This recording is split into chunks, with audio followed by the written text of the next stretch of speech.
Bismillahirrahmanirrahim. Assalamualaikum warahmatullahi wabarakatuh.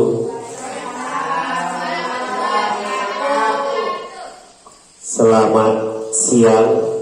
Salam sejahtera untuk kita semua. Pertama-tama saya ucapkan terima kasih karena kehadiran Bapak Ibu di sini yang telah bersedia untuk berkumpul di sini dalam rangka saya akan menyampaikan tentang diseminasi pemahaman dan pengalaman dari penerapan modul 1.4, yaitu tentang budaya positif yang telah kami pelajari di dalam program Guru Penggerak Angkatan 7 Kabupaten Bangka Barat.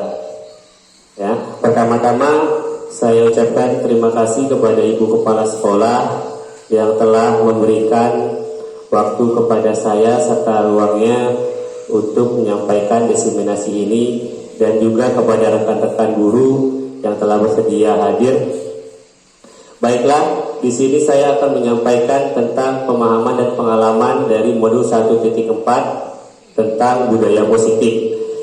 Selanjutnya, salam dan bahagia guru hebat. Marilah kita saling bekerja sama serta berkolaborasi dan berbagi untuk saling mendukung menciptakan budaya positif di lingkungan sekolah yang kita cintai ini. Kemudian di sini saya akan menyampaikan terlebih dahulu tujuan dari pendidikan menurut Ki Hajar Dewantara. Pendidikan menurut Ki Hajar Dewantara adalah menuntun anak untuk mencapai kodratnya, ya. Kemudian di sini kodrat yang dimaksud adalah menuntun segala kodrat yang ada pada anak-anak agar mereka dapat mencapai keselamatan dan kebahagiaan yang setinggi-tingginya, baik sebagai manusia maupun sebagai anggota masyarakat. Selanjutnya, kodrat yang dimaksud itu adalah, yaitu ada dua. Yang pertama itu adalah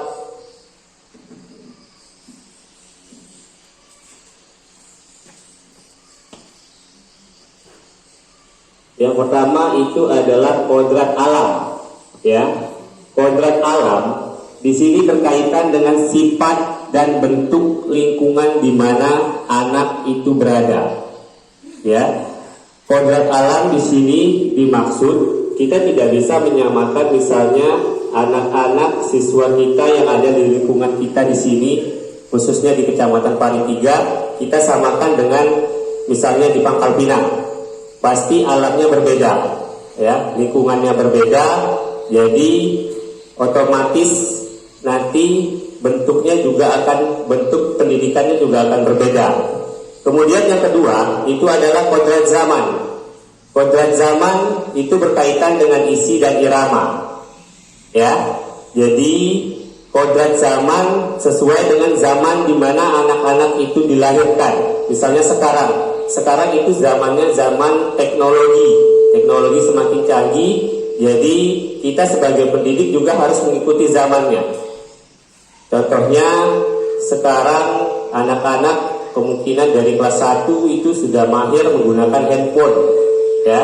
Jangan sampai kita gurunya tidak bisa mengikuti perkembangan zaman. Kita juga harus setidaknya memahami gimana menggunakan Android, ya. Selanjutnya, KHD juga mengibaratkan peran seorang pendidik itu sebagai seorang petani atau tukang kebun.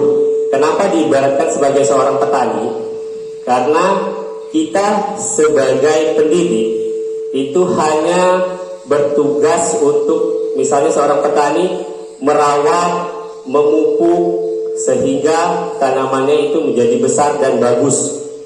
Begitu juga kita dalam mendidik anak-anak. Jadi mereka sudah punya seperti apa mereka tumbuh itu sudah punya jalannya masing-masing. Kita hanya untuk misalnya memupuk, mengasih pembelajaran, ya. Jadi tugas kita di situ diibaratkan oleh KHD sebagai seorang petani atau tukang kebun.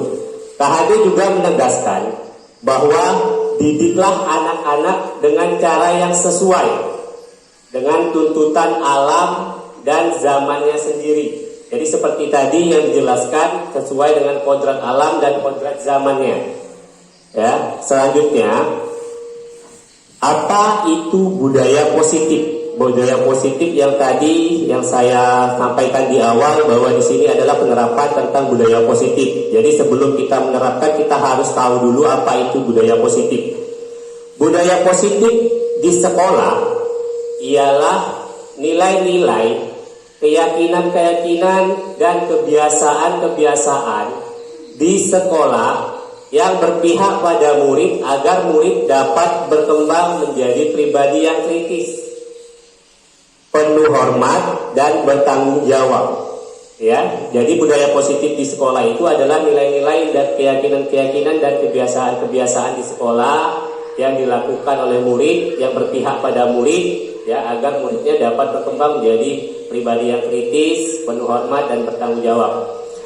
Terus dari nilai-nilai keyakinan serta kebiasaan ini, ya, diharapkan kita melakukannya secara konsisten dan terus-menerus agar menjadi dapat berkembang tadi seperti pribadi yang kritis. Kalau kita tidak konsisten, kemungkinan hasilnya tidak akan seperti yang kita harapkan. Ya, selanjutnya tentang konsep inti dari budaya positif. Ya, konsep inti dari budaya positif itu ada 6. Yang pertama itu disiplin positif dan nilai-nilai kebijakan. Kemudian yang kedua itu ada motivasi, hukuman dan penghargaan serta restitusi. Selanjutnya yang ketiga itu ada keyakinan kelas. Dan yang keempat itu ada kebutuhan dasar manusia. Selanjutnya yang kelima itu ada 5 posisi kontrol. Dan yang keenam segitiga restitusi. Dari konsep inti budaya positif ini nanti akan kita bahas satu persatu dari 6 konsep inti budaya positif, ya. Terus selanjutnya kita akan masuk ke disiplin positif dan nilai-nilai kebajikan. Sebelum kita masuk ke dalam disiplin positif dan nilai-nilai kebajikan, di sini saya akan mencoba, ya, kita akan mencoba untuk ada satu, sebut saja ini permainan. Nanti kita coba sama-sama, ya. Kalau kita lakukan sama-sama, nanti ada yang menjadi orang A dan ada yang menjadi orang B, ya. Jadi nanti masing-masing bisa menjadi orang A dan bisa jadi orang B, ya. Jadi di sini soalnya adalah Anda dan teman Anda akan melakukan kegiatan cobalah buka. Anda adalah A. Tugas Anda adalah mengepalkan salah satu tangan Anda. Coba ibu-ibu, bapak-bapak tolong kepalkan tangannya salah satu. Ya. Terus coba Anda bayangkan bahwa Anda menyimpan sesuatu yang sangat berharga di dalam kepalan tangan Anda. Sekarang bayangkan bahwa di dalam kepalan tangan itu ada sesuatu yang sangat-sangat berharga. Ya, terserah masing-masing berbeda apa yang dianggap berharga, gak mungkin sama. Ya, selanjutnya Anda perlu menjaga benda tersebut sekuat tenaga Anda karena begitu pentingnya untuk kehidupan Anda. Terus tugas rekan yang B, nanti ada seseorang yang B, anggap saja nanti ada orang yang B adalah dia mencoba dengan segala cara untuk membuka kepalan tangan Anda. Ya, kepalan tangannya tetap masih dipegang.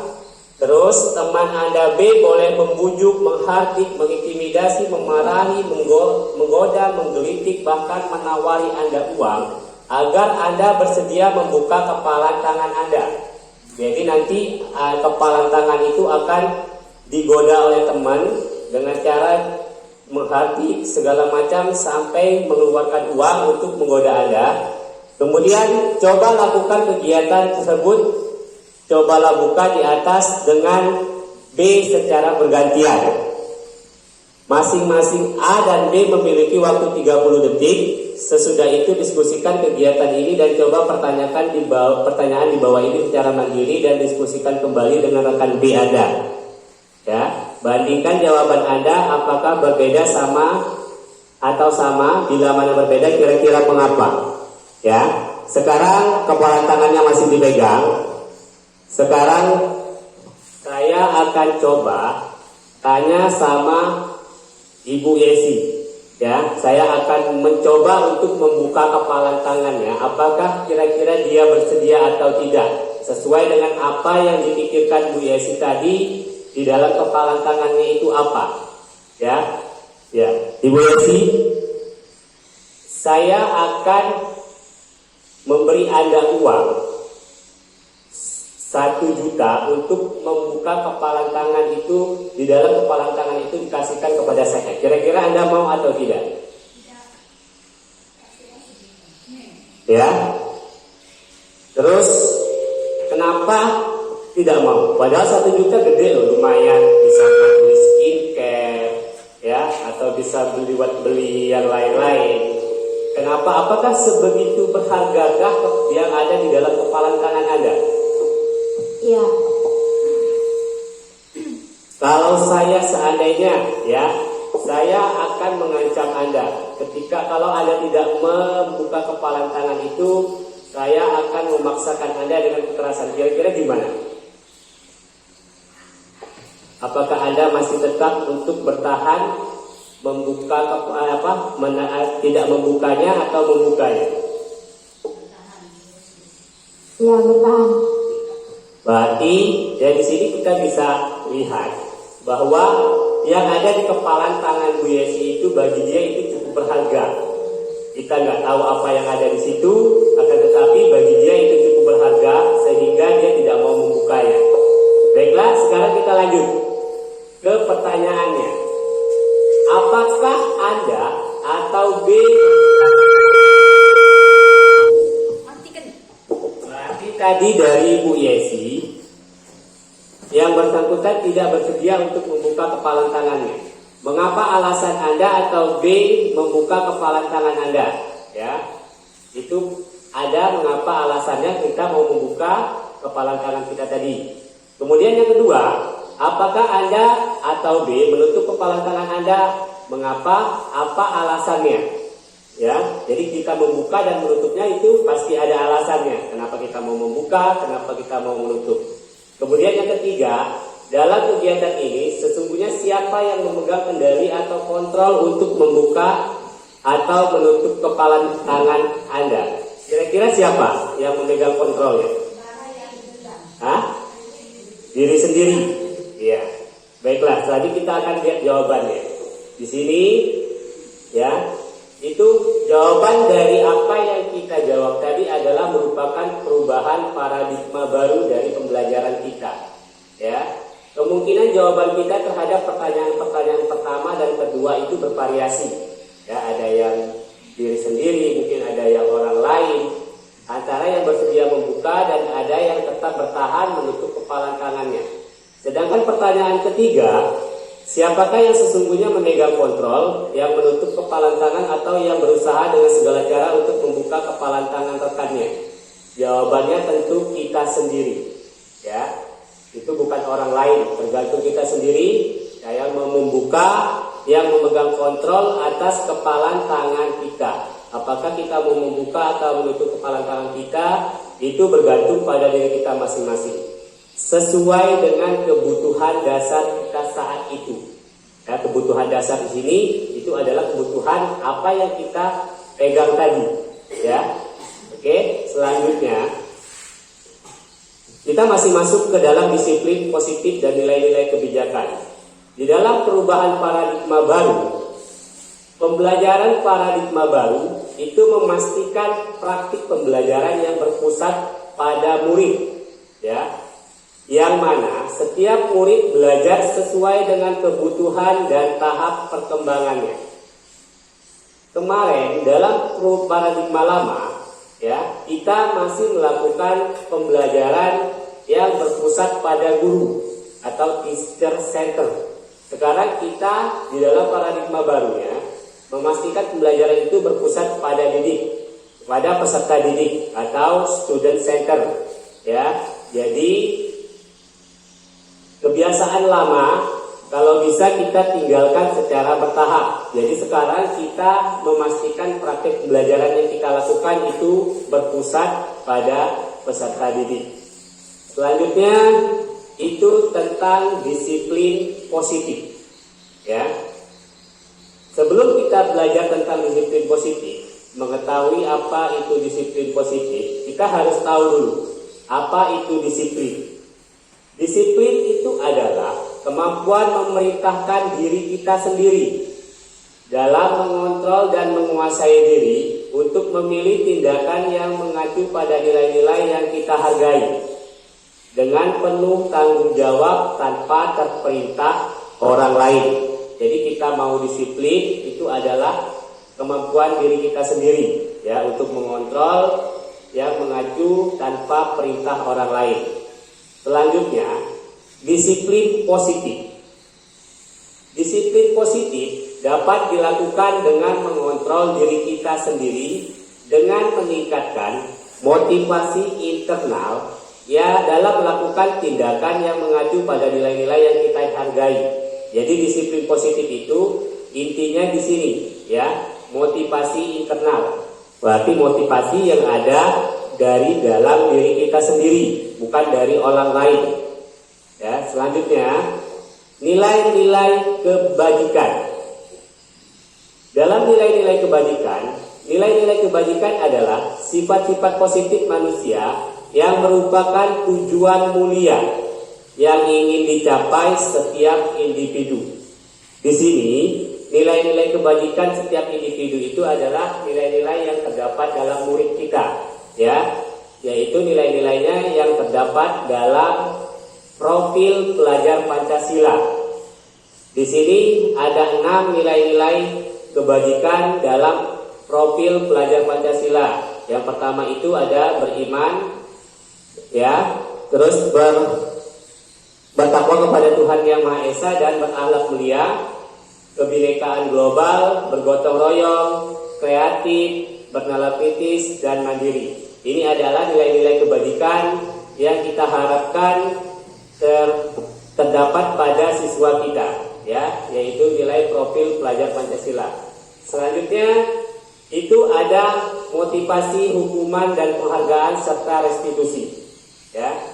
Dalam teori motivasi perilaku manusia itu ada 3. Yang pertama itu adalah untuk menghindari ketidaknyamanan atau hukuman. Jadi kita dalam melakukan sesuatu itu terdapat motivasi, ya. Yang pertama itu kita melakukannya karena untuk menghindari ketidaknyamanan atau hukuman. Contohnya pertanyaannya yang ada itu adalah apa yang akan terjadi apabila saya tidak melakukannya. Misalnya anak-anak itu telat datang ke sekolah, ya, dia akan bertanya dalam diri dia sendiri, apa yang terjadi bila saya telat ke sekolah? Pasti dia menghindari dari hukuman, dia tidak akan telat ke sekolah. Itu motivasinya untuk tidak telat ke sekolah, berarti hanya untuk menghindari hukuman. Kemudian yang kedua, itu adalah untuk mendapatkan imbalan atau penghargaan dari orang lain. Misalnya, contoh pertanyaannya, apa yang akan saya dapatkan apabila saya melakukannya? Ya, misalnya anak-anak itu dia belajar dengan semangat karena dia mengharapkan dia mendapatkan peringkat 1, ya. Itu adalah untuk mendapatkan imbalan atau penghargaan. Akan tetapi misalnya dia tidak mengharapkan apa-apa, dia belajarnya biasa saja, ya. Kemudian yang ketiga itu adalah motivasinya untuk menjadi orang yang mereka inginkan dan menghargai diri sendiri dengan nilai-nilai yang mereka percayai. Ya, jadi motivasi yang ketiga itu adalah untuk menjadi seperti apa yang dia inginkan. Misalnya saya ingin menjadi orang yang baik, ya, dia motivasinya berarti harus berbuat baik, ya. Kemudian dari ketiga ini, dua motivasi ini adalah motivasi eksternal atau motivasi dari luar, ya. Itu merupakan motivasi dari luar, bukan motivasi dari dalam dirinya sendiri. Kemudian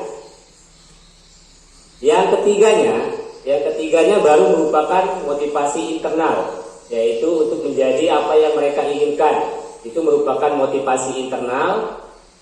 Dan pertanyaannya biasanya, saya akan menjadi orang yang seperti apa bila saya melakukannya, ya. Jadi dia melakukan itu, dia akan menjadi orang seperti apa? Jadi dia motivasinya ada dari dalam dirinya sendiri. Akan tetapi dari motivasi internal ini, tolong nanti kita coba hindari hukuman dan pemberian penghargaan berlebihan agar meminimalisir motivasi eksternal dalam diri murid. Kenapa begitu? Karena kalau kita memberi hukuman, otomatis motivasinya kembali ke nomor satu tadi, yaitu untuk menghindari hukuman. Kemudian kalau kita memberi penghargaan berlebihan, dia akan kembali motivasinya yang ke nomor 2. Dia mengharapkan imbalan. Ya. Selanjutnya itu tentang hukuman dan penghargaan. Ya. Di sini hukuman itu bersifat satu arah dari pihak guru yang memberikan, dan murid hanya menerima suatu hukuman tanpa melalui suatu kesepakatan atau pengarahan dari pihak guru, baik sebelum atau sesudahnya. Ya, jadi hukuman itu bersifat satu arah, bukan dua arah, dan murid hanya menerima konsekuensinya tanpa kesepakatan. Jadi kita misalnya memberi hukuman kepada muridnya sebenarnya tidak mau, karena dia tidak sepakat dengan hukuman itu. Jadi hukuman itu bersifat satu arah. Kemudian Penghargaan adalah sesuatu yang diberikan oleh guru kepada peserta didik jika mereka melakukan atau mencapai sesuatu yang sudah ditargetkan. Ya, jadi penghargaan itu apa yang kita berikan kepada siswa kita karena dia telah mencapai sesuatu apa yang telah kita targetkan. Misalnya tadi ya juara kelas. Berarti kan kita menargetkan dia menjadi juara kelas, jadi dia dapat penghargaan. Selanjutnya itu ada restitusi. Restitusi di sini adalah proses menciptakan kondisi bagi murid untuk memperbaiki kesalahan mereka. Jadi kita di sini menciptakan kondisi bagi murid untuk memperbaiki kesalahan mereka melalui namanya proses restitusi, ya. Sehingga mereka bisa kembali pada kelompok mereka dengan karakter yang lebih kuat. Jadi mereka menjadi karakter yang lebih kuat, menjadi lebih baik setelah kita lakukan namanya proses restitusi. Nanti kita akan belajar tentang namanya segitiga restitusi. Itu dimana proses kita menciptakan kondisi untuk memperbaiki kesalahan murid kita dengan tidak memberi hukuman, ya. Selanjutnya, restitusi itu juga merupakan proses kolaborasi, ya. Jadi itu restitusi itu adalah kolaborasi antara yang mengajarkan murid dengan mencari solusi untuk masalah mereka dan membantu murid berpikir tentang orang seperti apa yang mereka inginkan. Jadi kita berkolaborasi dengan murid untuk mencari solusi dari masalah mereka dan membantu murid berpikir tentang orang seperti apa yang akan mereka inginkan dan bagaimana mereka harus memperlakukan orang lain. Ya, itu teori menurut Chelsom Gosen. Ya. Selanjutnya tentang keyakinan kelas. Sebelum kita masuk ke keyakinan kelas, sekarang ada pertanyaan sedikit. Mengapa tidak peraturan saja? Mengapa harus keyakinan kelas? Karena yang kita ketahui selama ini itu adalah peraturan. Ya. Jadi mengapa tidak peraturan saja? Mengapa harus keyakinan kelas? Kira-kira ibu bapak ada yang tahu?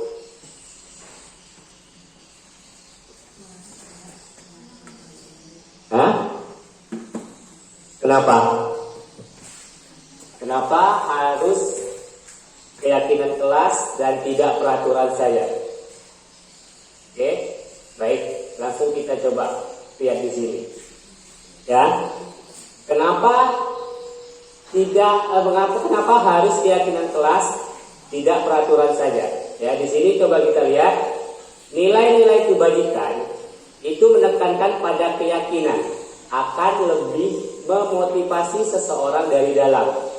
Ya, ketika kita mempunyai suatu keyakinan, itu akan memotivasi kita dari dalam diri kita sendiri.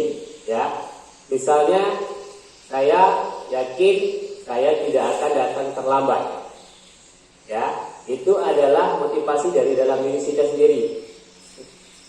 Kalau kita mengikuti peraturan, misalnya peraturan di sekolah tidak boleh datang terlambat, kita akan sedikit terasa malas dengan aturan itu. Tapi kalau kita meyakini kita tidak mau datang terlambat, insya Allah motivasi itu datang dari dalam diri kita sendiri dan kita akan melakukannya dengan senang hati. Ya. Kemudian seseorang akan lebih tergerak dan bersemangat untuk menjalankan keyakinannya daripada hanya sekedar mengikuti serangkaian peraturan tertulis tanpa makna. Ya, jadi kita itu akan lebih tergerak untuk menjalankan keyakinan kita daripada aturan-aturan yang ada. Karena aturan-aturan itu kadang-kadang membuat kita merasa bosan, malas. Ya. Terus murid-murid pun demikian. Mereka perlu mendengarkan dan memahami arti sesungguhnya tentang peraturan-peraturan yang diberikan. Apa nilai-nilai kebajikan di balik peraturan tersebut? Apa tujuan utamanya? Dan menjadi tidak tertarik atau takut sehingga hanya sekedar mengikuti serangkaian peraturan-peraturan yang mengatur mereka tanpa memahami tujuan mulianya. Jadi mereka kalau namanya aturan, mereka akan menjadi tidak tertarik. Mereka akan bersifat malas-malasan, ya. Terus takut dengan aturan itu. Bukan malah ibaratnya senang, tapi takut. Tetapi beda dengan keyakinan, karena keyakinan itu datang dari dalam diri mereka sendiri. Ya, selanjutnya tentang pembentukan keyakinan sekolah atau keyakinan kelas. Ya, di sini kita nanti akan belajar untuk membentuk keyakinan sekolah atau keyakinan kelas kita masing-masing. Kita akan mencoba nanti coba satu-satu per kelas, kita akan membentuk keyakinan kelas kita masing-masing. Yang pertama, keyakinan kelas itu bersifat lebih abstrak daripada peraturan, jadi lebih kelihatan, ya, yang lebih rinci dan konkret, ya. Jadi keyakinan itu nyata. Terus kedua, keyakinan kelas berupa pernyataan-pernyataan universal. Jadi pernyataan-pernyataannya bersifat universal. Terus yang ketiga, pernyataan keyakinan kelas senantiasa dibuat dalam bentuk positif. Jadi keyakinan kelas itu bentuknya positif. Kemarin saya sudah coba lakukan pembentukan keyakinan kelas itu di kelas 3. Selanjutnya, keyakinan kelas hendaknya tidak terlalu banyak sehingga mudah diingat dan dipahami oleh semua warga kelas. Jadi keyakinan kelas itu tidak perlu banyak-banyak. Misalnya dalam satu kelas cukup misalnya 5. Yang pertama, itu misalnya semua warga kelasnya berkomitmen. Misalnya berkomitmennya dalam apa? Dalam tidak membuang sampah sembarangan. Ya, itu komitmen mereka. Jadi kalau mereka membuang sampah sembarangan, mereka sudah melanggar keyakinan kelasnya dan nanti ada konsekuensinya. Nanti dibentuk gitu. Selanjutnya, semua warga kelas hendaknya ikut berkontribusi dalam pembuatan keyakinan kelas lewat kegiatan curah pendapat. Jadi nanti dalam pembentukan keyakinan kelas itu semua warga kelasnya tanpa terkecuali, mau itu tidak membedakan suku, ras dan segala macam, itu jadi semuanya berkontribusi, ya. Jadi terus yang keenam, bersedia meninjau kembali keyakinan kelas dari waktu dan ke waktu. Jadi keyakinan kelas itu setelah kita buat, kita tinjau lagi, misalnya dalam 1 semester, apakah keyakinan kelas itu sudah dilaksanakan atau belum. Selanjutnya, dalam keyakinan kelas itu ada perbedaannya dengan peraturan kelas. Misalnya, selalu mengembalikan buku ke tempatnya. Dalam keyakinan kelas, yang dituju itu adalah tanggung jawabnya. Jadi anak-anak itu harus punya rasa tanggung jawab. Ya, kalau di sini kan aturannya, namanya aturan, anak-anak harus selalu mengembalikan buku pada tempatnya.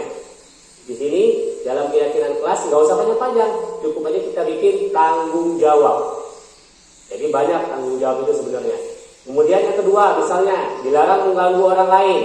Ya, jadi keyakinan kelasnya menghormati orang lain dan diri kita sendiri. Jadi kalau kita sudah menghormati diri kita sendiri, kita tidak akan mengganggu orang lain. Kemudian hadir di sekolah 15 menit sebelum pembelajaran dimulai. Ya, itu tadi ya, komitmen pada tujuan atau berkomitmen. Bisa juga keyakinan kelasnya disiplin dan lain-lain. Di sini banyak ya, ada dilarang melakukan kekerasan, menghormati orang lain, keyakinan kelasnya. Dilarang menggunakan narkoba, itu keyakinan kelasnya, kita menjaga kesehatan. Terus bergantian atau menunggu giliran, keyakinan kelasnya kita sabar atau menghormati orang lain. Terus gunakan masker, keyakinan kelasnya untuk menjaga kesehatan dan keselamatan. Ya. Terus jangan berlari di kelas atau koridor, keyakinan kelasnya kita buat itu keselamatan dan untuk keamanan. Ya. Selanjutnya, ini adalah contoh penerapan budaya positif dengan membuat keyakinan kelas. Kemarin saya sudah coba membuat keyakinan kelas di kelas 3. Ini yang pertama, kita coba dulu curah pendapat. Ya, di sini kemarin saya bikinnya 2 keyakinan kelas karena saya ngajarnya di 2, yaitu di dalam kelas dan di luar kelas. Jadi saya bikin 2 keyakinan kelas. Yang pertama untuk di dalam kelas, yang ini untuk di luar kelas. Ya, jadi kita bikin sama-sama, kita tanyakan, kita sediakan kertasnya, kita bagikan ke anak-anak. Nanti mereka menuliskan kertas yang buat ditempel itu. Nah, nanti mereka menuliskan apa keyakinan kelas mereka yang kira-kira mereka mau lakukan dari diri mereka sendiri, bukan kita yang bikin. Nanti kita tinggal menyepakatinya bersama-sama. Ya, jadi keyakinan itu tidak akan membuat mereka menjadi tertekan, karena mereka sendiri yang membuat, mereka sendiri yang menyepakatinya. Jadi insya Allah mudah-mudahan dengan keyakinan kelas itu pasti dilakukan oleh mereka. Ya, kalaupun tidak, nanti kita gunakan tadi restitusi untuk menyelesaikan masalahnya. Lanjut. Di sini kita akan belajar tentang kebutuhan dasar manusia. Kebutuhan dasar manusia itu ada 5. Ya, ini bahasa Inggrisnya, yaitu survival, belonging, power, freedom, fun. Ya, di sini ada 5 kebutuhan dasar manusia, yaitu yang pertama itu survival, yaitu kebutuhan kita untuk bertahan hidup. Jadi kebutuhan dasar kita itu yang pertama itu untuk bertahan hidup. Kemudian yang kedua, kasih sayang dan rasa diterima. Jadi kita melakukan sesuatu itu karena kita kasih sayang dan ingin rasa kita diterima. Ya. Kemudian yang ketiga itu penguasaan atau power. Kita ingin menguasai sesuatu, jadi kita melakukan itu. Ya. Kemudian yang keempat, kebebasan atau freedom. Jadi kita melakukan apa yang kita lakukan itu, kita mengharapkan kebebasan, biar kita bisa bebas. Begitu juga anak-anak, pasti ada alasan mereka kenapa mereka melakukan sesuatu. Mungkin alasan mereka ingin bebas. Kemudian kesenangan, ya, kita melakukan sesuatu itu karena kita mengharapkan kesenangan atau fun. Selanjutnya ada 5 posisi kontrol, ya. 5 posisi kontrol kita sebagai seorang pendidik. Ya, yang pertama itu kita sebagai penghukum. Kenapa kita disebut sebagai penghukum? Ya, karena tidak jarang juga kita sering menghukum anak-anak. Ya, di situ kita disebut sebagai penghukum. Kemudian yang kedua itu kita sebagai pembuat merasa bersalah. Ya. Tanpa kita sadari, kita sering mengatakan apa yang membuat anak itu merasa bersalah. Selanjutnya yang ketiga, itu posisi kita sebagai teman. Ya, kita sebagai seorang guru juga bisa menjadi seorang teman bagi anak-anak. Dan yang keempat itu sebagai pemantau. Dan selanjutnya yang kelima itu sebagai seorang manajer. Ya, jadi ini adalah 5 posisi kontrol sebagai seorang pendidik. Selanjutnya di sini kita akan melihat pernyataan-pernyataan sebagai posisi kontrolnya. Misalnya, kita sebagai pembuat orang merasa bersalah. Biasanya pernyataan-pernyataan yang kita keluarkan itu adalah, ya, misalnya, di sini saya kecewa sekali dengan kamu, atau ibu, bapak kecewa sekali dengan kamu. Nah, kata-kata itu adalah kata-kata yang membuat orang merasa bersalah. Karena kita sudah mengucapkan saya kecewa dengan kamu, otomatis orang itu akan merasa bersalah. Kenapa saya bisa membuat orang kecewa? Ya. Kemudian sebagai seorang penghukum, biasanya kita sering berkata misalnya kamu tidak pernah benar melakukannya. Ya, kepada anak-anak misalnya kamu selalu salah misalnya. Apa yang kamu lakukan itu tidak pernah benar. Nah, itu adalah kita sebagai seorang penghukum. Kalau sebagai seorang teman, di sini kita biasanya pernyataannya, ayolah lakukan itu demi bapak ibu, demi ibu bapak. Ya, jadi kita mengatakan ayolah lakukan demi ibu bapak. Itu adalah posisi kita sebagai seorang teman. Sebagai seorang pemantau, di sini biasanya pernyataannya adalah apakah kamu mau mendapatkan stiker bintang hari ini? Ya. Jadi kalau dia mau mendapatkan stiker, jadi kita tanya, apakah kamu mau mendapatkan stiker hari ini? Jadi kita itu memantau dia, apakah dia mau. Kemudian sebagai seorang manajer, bagaimana kamu bisa menyelesaikan masalah ini? Jadi kita sebagai seorang manajer itu menanyakan, bagaimana kamu bisa menyelesaikan masalah ini? Nanti terserah dia, ya, dalam menyelesaikan masalah itu maunya seperti apa. Kita hanya sebagai seorang manajer memanage dia. Di sini kemudian seorang penghukum, ya, seorang penghukum biasanya pernyataannya kamu selalu yang paling terakhir, ya. Misalnya kamu selalu yang paling terakhir datang ke sekolah atau datang ke kelas. Nah, jadi di situ kita sebagai seorang penghukum dari pernyataan itu, ya.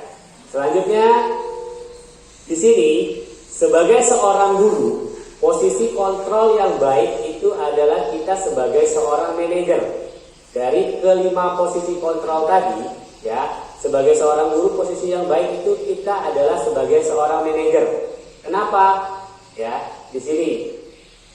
Karena kita sebagai seorang guru itu berbuat sesuatu bersama dengan murid, mempersilakan murid mempertanggungjawabkan perilakunya, mendukung murid agar dapat menemukan solusi atas permasalahannya sendiri. Jadi kita seorang manajer itu jadi menemukan solusi, mendukung murid untuk menemukan solusi dari masalah-masalah apa yang dia alami. Ya, kemudian guru menjadikan murid sebagai seorang manajer bagi dirinya sendiri. Jadi dia sendiri yang mengatur dirinya, bukan kita. Jadi kita juga memfasilitasi dia untuk menjadi seorang manajer bagi dirinya sendiri. Diajak untuk menganalisis kebutuhan dirinya maupun kebutuhan orang lain. Ya, jadi posisi kontrol yang baik itu sebagai seorang guru adalah kita sebagai seorang manajer. Selanjutnya ada namanya segitiga restitusi. Tadi yang di awal kita sudah belajar tentang apa itu restitusi. Ya, di sini kita akan belajar tentang segitiga restitusi. Dalam segitiga restitusi itu ada 3 hal yang akan kita lakukan. Ya, kemarin saya sudah coba melakukan segitiga restitusi terhadap masalah-masalah anak-anak. Ya, dari yang pertama itu adalah validasi tindakan yang salah. Jadi kita memvalidasi dulu tindakan anak-anak kita itu yang salah. Caranya antara lain misalnya kita bertanya, mereka pasti punya alasan mengapa melakukan hal itu. Ya, nggak mungkin anak-anak melakukan hal itu tidak punya alasan. Pasti punya alasan. Jadi kita tanyakan dulu mereka apa alasan mereka. Kemudian adakah cara yang lebih efektif untuk mendapatkan apa yang kamu butuhkan? Nah, dari alasan yang sudah kita ketahui tadi, apakah ada cara lain? Misalnya, kita tanyakan sama anak itu sendiri. Pasti mereka yang mencari jawabannya, bukan kita yang mengasih, tapi mereka sendiri. Kita hanya mengasih kailnya, kamu itu mereka sendiri nanti. Ya. Kemudian yang kedua itu ada menstabilkan identitas. Setelah yang pertama kita memfasilitasi tadi, kita menanya apa alasannya. Di sini kita menstabilkan identitasnya dulu, ya. Setelah kita tanyakan, kita stabilkan. Jadi dengan cara misalnya setiap orang pasti pernah melakukan kesalahan itu. Jadi kita tidak menyalahkan anak itu. Jadi kita menstabilkan dulu bahwa bukan cuma kamu loh yang salah. Banyak orang lain yang salah, ya. Ataupun misalnya bukan hanya kamu yang sering datang terlambat. Bapak juga dulu pernah datang terlambat, misalnya seperti itu. Jadi kita menstabilkan identitasnya, jangan sampai anak itu merasa tertekan. Kemudian ada juga kamu bukan satu-satunya yang pernah melakukan ini. Jadi ya kita kasih tahu ke anak bahwa bukan dia satu-satunya yang pernah melakukan hal itu. Kemudian yang terakhir itu baru kita menanyakan keyakinannya. Menanya keyakinannya, tadi kita sudah membuat kesepakatan kelas. Misalnya contohnya tidak datang terlambat, datangnya tepat waktu ya. Jadi kita menanyakan keyakinannya. Keyakinan kelas apa yang telah kita sepakati sama-sama kemarin, kamu masih ingat gak? Nah misalnya, ingat Pak, misalnya apa keyakinannya? Saya tidak datang terlambat. Terus yang berikutnya, kamu ingin menjadi orang yang seperti apa? Jadi di situ kita tidak menghukum anak-anak, tapi kita mengajak anak-anak ya mencari apa alasannya, kemudian menstabilkan identitasnya, kemudian kita mencari gimana cara mereka menyelesaikan masalahnya. Jadi bukan hukuman, ya. Selanjutnya yang dari segitiga restitusi, ya, guru peran kita tadi sebagai manajer menggunakan segitiga restitusi dalam menyelesaikan masalah melalui 3 tahapan, yaitu menstabilkan identitas, validasi tindakan yang salah, dan menanyakan keyakinan. Adapun tujuannya dari segitiga restitusi tadi adalah menghasilkan murid yang mandiri dan bertanggung jawab, ya. Oke. Nih, ini adalah contoh penerapan budaya positif dengan segitiga restitusi yang sudah saya coba lakukan kemarin terhadap masalah anak. Ya, yang di atas ini kemarin itu masalah anaknya kalau nggak salah datang telat ke sekolah, ya, datang terlambat. Yang kedua ini membuang sampah tidak pada tempatnya, ya, membuang sampah sembarangan, ya. Terus, oke, terima kasih. Materinya cukup sampai di sini. Kira-kira dari Bapak Ibu ada pertanyaan dari apa yang telah saya sampaikan tadi? Mudah-mudahan apa yang saya sampaikan bisa bermanfaat bagi kita semua. Kira-kira ada pertanyaan dari Bapak Ibu?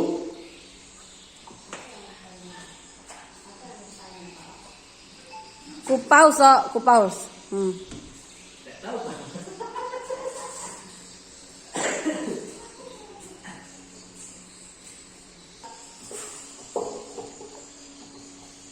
Baiklah Bapak Ibu, kira-kira gimana? Apakah ada yang mau bertanya? Saya Pak. Oke. Silakan Pak Saleh. Yang ingin saya tanyakan, mengapa pendidikan anak harus memperhatikan kodrat alam dan kodrat zaman? Baiklah, terima kasih Pak Saleh atas pertanyaannya. Ya, pertanyaannya adalah kenapa pendidikan itu harus memperhatikan kodrat alam dan kodrat zaman? Ya, tadi sesuai dengan filosofi Ki Hajar Dewantara, kalau pendidikan itu harus memperhatikan kodrat alam dan kodrat zaman, ya. Kenapa? Karena kodrat alam kita, anak-anak kita di sini itu pasti berbeda dengan anak-anak yang ada di Pulau Jawa, misalnya, ya. Dari tingkah laku, dari cara bicara, ya. Itu yang menyebabkan kita harus memperhatikan kodrat alamnya. Kita tidak bisa menyamakan cara orang Jawa mengajar dengan anak-anak yang ada di Jawa dengan cara kita yang mengajar dengan anak-anak yang di sini. Ya, kalau anak-anak di sini kita ajar dengan cara-cara orang seperti orang Jawa, kita bakal susah. Karena di sini kan anak-anaknya termasuk kita di sini lumayan bisa dikatakan keras. Kalau kita menggunakan misalnya agak seperti guru-guru yang di Jawa pasti berbeda. Ya, jadi di situ yang menyebabnya kita harus memperhatikan kodrat alamnya, di mana kita mengajar. Jadi kita harus menyesuaikan. Ya. Terus kemudian kenapa harus memperhatikan kodrat zaman? Ya. Zaman dahulu dan zaman sekarang pasti berbeda cara mengajarnya. Ya, karena zaman dahulu kemungkinan ya mungkin itu anak-anak belum mengerti apa itu namanya handphone. Ya, sedangkan zaman sekarang anak-anak itu dari kelas 1 aja pasti sudah paham apa itu namanya handphone dan gimana cara mainnya. Ya. Jadi kita jadi seorang guru juga harus paham, harus bisa menggunakan handphone itu. Ya. Jangan kita yang nggak tahu, gurunya nanti muridnya lebih mahir dari guru, ujung-ujungnya ya kita tidak bisa mengimbanginya. Ya, akhirnya anak-anaknya kebablasan. Jadi kita juga harus memperhatikan kodrat zamannya, kita harus menyesuaikan dengan zaman sekarang. Beda cara mengajarnya dengan zaman dulu. Ya, mungkin zaman dulu kan ibaratnya kalau tidak menggunakan teknologi tidak jadi masalah. Tapi sekarang mungkin dengan teknologi cara mengajarnya anak-anak itu lebih efektif. Ya, kemungkinan itu Mas Alek. Ya, gimana? Oke, terima kasih. Yang lain ada yang ditanyakan? Memang tidak ada yang ditanyakan lagi. Ya, jadi saya rasa apa yang saya sampaikan hari ini mudah-mudahan bisa bermanfaat bagi kita semua dan kita bisa menerapkan budaya positif di sekolah yang kita cintai ini, ya, agar sekolah kita ke depannya menjadi sekolah yang lebih baik dari sekarang. Ya, kalau tidak ada lagi diseminasi ini, presentasi ini saya tutup sampai di sini. Saya sekali lagi saya ucapkan terima kasih atas perhatian Bapak Ibu. Ya, mudah-mudahan apa yang kita dapatkan bisa bermanfaat bagi anak didik kita. Ya. Akhir kata saya ucapkan wabillahi taufiq hidayah. Wassalamualaikum warahmatullahi wabarakatuh.